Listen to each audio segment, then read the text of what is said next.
Genesis 17. When Abram was 99 years old, the Lord appeared to him and said, I am the sovereign God. Walk before me and be blameless. Then I will confirm my covenant between me and you, and I will give you a multitude of descendants. Abram bowed down with his face to the ground, and God said to him, As for me, this is my covenant with you. You will be the father of a multitude of nations. No longer will your name be Abram. Instead, your name will be Abraham, because I will make you the father of a multitude of nations. I will make you extremely fruitful. I will make nations of you, and kings will descend from you. I will confirm my covenant as a perpetual covenant between me and you, and I will extend to your descendants after you throughout the generations. I will be your God and the God of your descendants after you. I will give the whole land of Canaan, the land where you now reside, to you and your descendant after you as a permanent possession. I will be their God. Then God said to Abram, As for you, you must keep the covenantal requirement I am imposing on you and your descendants after you throughout their generations. This is my requirement that you and your descendants after you must keep. Every male among you must be circumcised. You must circumcise the flesh of the foreskin. This will be a reminder of the covenant between me and you. Throughout your generations, every male among you who is 8 days old must be circumcised, whether born in your house or bought with money from a foreigner who is not one of your descendants. They must indeed be circumcised, whether born in your house or bought with money. The sign of my covenant will be visible in your flesh as a permanent reminder. Any uncircumcised male who has not been circumcised in the flesh of the foreskin will be cut off from the people. He has failed to carry out my requirement. Then God said to Abram, As for your wife, you must no longer call her Sarai. Sarah will be her name. I will bless her and will give her a son, or give you a son through her. I will bless her, and she will become the mother of nations. Kings and countries will come from her. Then Abram bowed down with his face to the ground and laughed, and he said to himself, Can a son be born to a man who is 100 years old? Can Sarah bear a child at the age of 90? Abram said to God, Oh, that Ishmael may live before you. God said, No, your wife is going to bear you a son, and you will name him Isaac. I will confirm my covenant with him as a perpetual covenant for his descendants after you. As for Ishmael, I have heard you. I will indeed bless him, make him fruitful, and give him a multitude of descendants. He will become the father of 12 princes. I will make him into a great nation, but I will establish my covenant with Isaac, whom Sarai will bear to you at the set time next year. When he finished speaking to Abram, God went up from him. Abram took his son Ishmael and every male in his household, whether born in his house or bought with money, and circumcised them on that very same day, just as God had told him to do. Now Abram was 99 years old when he was circumcised. His son Ishmael was 13 years old when he was circumcised. Abram and his son Ishmael were circumcised on the very same day. All the men of the household, whether born in the house or bought with money from a foreigner, were circumcised with him. All right, so we have an interesting encounter. We now have gotten Abram from 75, 24 years later, when he is 99, we have another time where God appears to him. All right, let me see if there's anything going on in chat. It looked like it was pretty chatty, but it could have been side convos. And oh, I missed it. CG, get a cheesy with the raid. Hey, we'll come back to if we remember Abram is 75 when God calls him. He has had like 3. This is the 4th visit. If my counting is correct, I sometimes lose track of it. I believe this is the 4th time. But there's some gaps in between when God shows up. This is like a 13-year gap from the last time God shows up. We don't get a whole lot of what's happening in that time period. But he's 99 years old.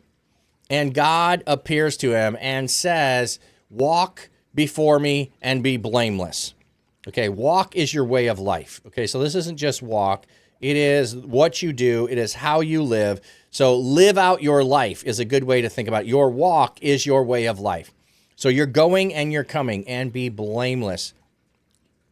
There are 2 imperatives here, walk and be blameless, or perfect. The second imperative could be purely sequential. So this is where you start, this is where you go. While going, be perfect and blameless. Walk before me, and then you will be blameless. Oh, it could be a sequential. It will turn out that way. If it simply refers to a neutral way to serve God, then the second imperative is likely sequential. But if it's a positive moral connotation, serve me faithfully, then the second imperative probably indicates purpose, with the purpose or result that. For other uses of idiom, see. Okay, so which way do we see this as happening? So Abraham responds to God, and God gives him a name change. Why didn't God give him the name change before? Why does he have to wait so long? Like, there's so many unanswered questions here. So many unanswered questions. And like the father of many nations, how is he going to be the father of many nations? Well, we also get, I'll jump ahead to Sarai, is going to become Sarah. She's going to be the father or the mother of nations, plural, the northern kingdom and the southern kingdom. That's where we count Sarah. Through the northern kingdom and the southern kingdom, she is the mother of 2 nations, plural, that because the nation divides into 2, the northern and the southern kingdom. So she is, in fact, the mother of nations. Okay, back to Abram, we have through Hagar, a nation that comes with 12 princes. We have Jacob, who comes with 12 tribes, and then the northern and southern kingdom counts those. And then after Sarah dies, there is another wife that he has. I can't remember her name. I never can. And some nations that come there. So Abram is the father of many nations, and Sarah is the mother of nations, plural, because the northern and southern kingdom. But it is in this impossible situation. So if you didn't think at 75 and 65, it was impossible enough for them to have kids. At 190 is when it will finally happen. So from 25 years later of following God, you want to talk about how we need to be faithful and continue to walk in faithfulness. Like the promise of having many kids is given when it should not be possible, and we wait till it is totally impossible, and then God makes it happen. I just love that whole idea. And then this is tied to, we had the circumcision, which is the sign of it. So we have circumcision is going to happen. So promise was given 25 years earlier. The promise keeps getting more specific, more specific, more specific. We had what you were supposed to leave, went through this more specific, more specific, more specific. Now we're going to have the sign of the covenant. Now, when you have an ancient covenant, you were supposed to have a sign and a seal of the covenant so that you could present it when someone asks you, you have a covenant with so-and-so, prove you do. But there's my sign and my seal of the covenant. That's my sticker there. You can get one of those if you have enough channel points. So there'll be a sign and the seal that you know Flat Cap, and you've met Flat Cap, or you've watched his stream often enough. I give those out in person too. So there's your sign and seal of Flat Cap or dapperness that you can be associated with. So you would have hey, I show up, I've got a connection to God, I've got a suzerain and vassal relationship here, here's my proof. So God gives the sign of the rainbow, something that is going to show up whenever it rains, which would produce the sign of that promise to never flood whenever rain happened, so that it would never be a total flood. When you're going to have the covenant with Abram, boom, it's something you can't lose. I love this whole idea of here's the sign of the covenant. You're going to carry it with you wherever you are. You will never be able to lose the covenant. And the covenant is connected to the land. Okay, this covenant of circumcision is connected to the land because notice where it is.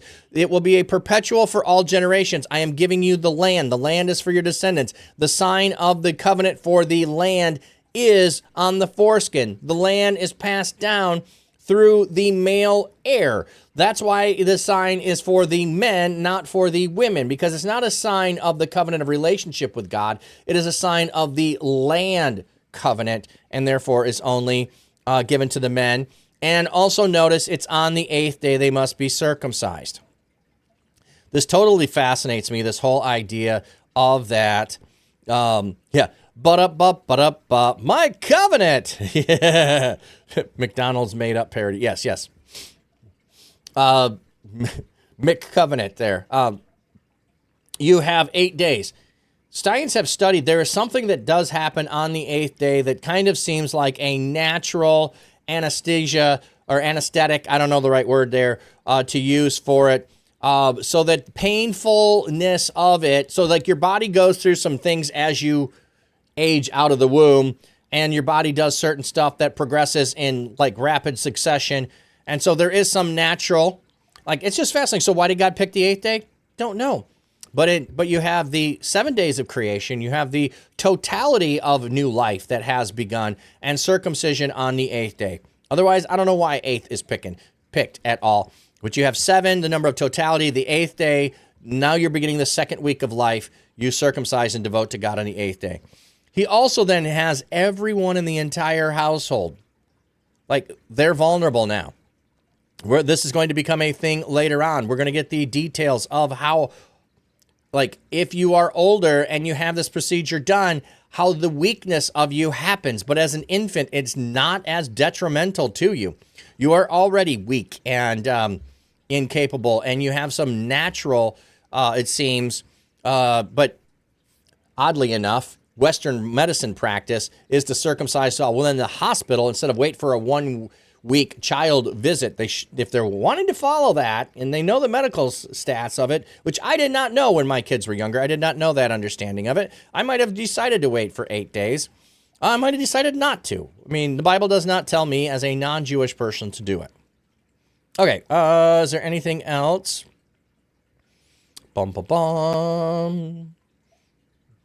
Yeah, Abraham saying, can this happen? I think here's a difference of looking at Abraham and his can this happen, how can this happen?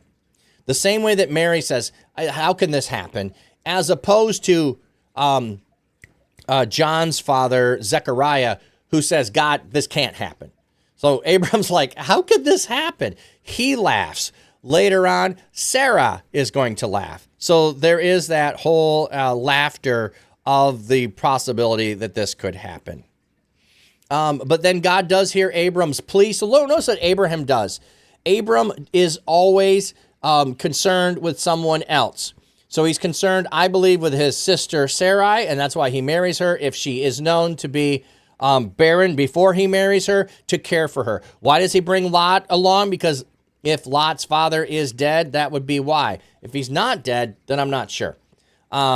It appears he's not dead from the Old Testament, but the New Testament seems to make him out to be dead. He's always caring for others around. Even with Sodom and Gomorrah, he's caring for them. So it's no wonder he is caring for Ishmael. And God, he then gives promises to Abraham.